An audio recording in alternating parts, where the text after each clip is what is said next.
José Protasio Rizal Mercado y Alonso Realonda. This 38-letter string of words is the official registry name of the Philippine national hero.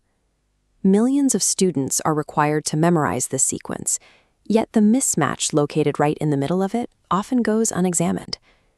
When José first entered school, he was the only member of his immediate family using the surname Rizal. Every other person in his household, his parents and all 10 of his siblings, exclusively used their original surname, Mercado. As a child, this discrepancy was so pronounced that José grew up suspecting he might be an illegitimate son, simply because his name didn't match his brother or sisters. But his name wasn't a mistake.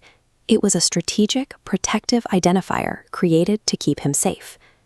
The family's original name, Mercado, translates literally to market in Spanish. In 1872, that name became a target. Following the execution of activist priest Father José Burgos, the colonial government began a sweeping crackdown. José's older brother, Paciano Mercado, had been a student and close associate of the executed priest, immediately drawing the family into the state's crosshairs. To the Spanish authorities, the name Mercado was now synonymous with subversion and dissent. When it came time for young José to enroll at the Ateneo Municipal in Manila, his family realized that entering him under the Mercado name would invite immediate harassment. Changing his surname was a calculated act of survival, a way to detach the boy's future from the political baggage of his brother's past. For this new identity, the family chose the surname Rizal, a variation of the Spanish word Rizal.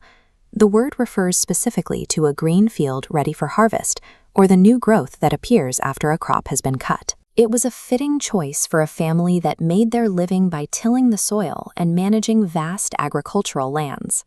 The rest of his name followed the rigid customs of the era. José Protasio was selected to honor Saint Protasius. Spanish registry law then required his mother's surnames, Alonso and Realonda, connected by the E, the Spanish word for and. The result was a name that satisfied the church, followed colonial law, and shielded his true identity. The transition to this new name was messy. Early school records show that José used both Rizal and Mercado at different times, often struggling to stick to the new alias. This archival record shows that even as late as 1874, his academic prizes were still being conferred to José Rizal Mercado, a blend of the name he was born with and the one he was forced to adopt. Eventually, the mask became the man. He dropped the interchangeable surnames and signed his revolutionary novels and letters simply as José Rizal. Reciting these syllables for a history test loses its significance if we ignore the threat of the 1872 executions that made them necessary.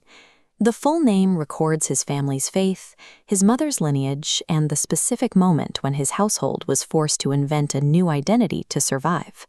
The name Rizal began as a tool for a schoolboy to remain invisible. Ironically, it is this adopted identity that now stands chiseled into the nation's most prominent monuments.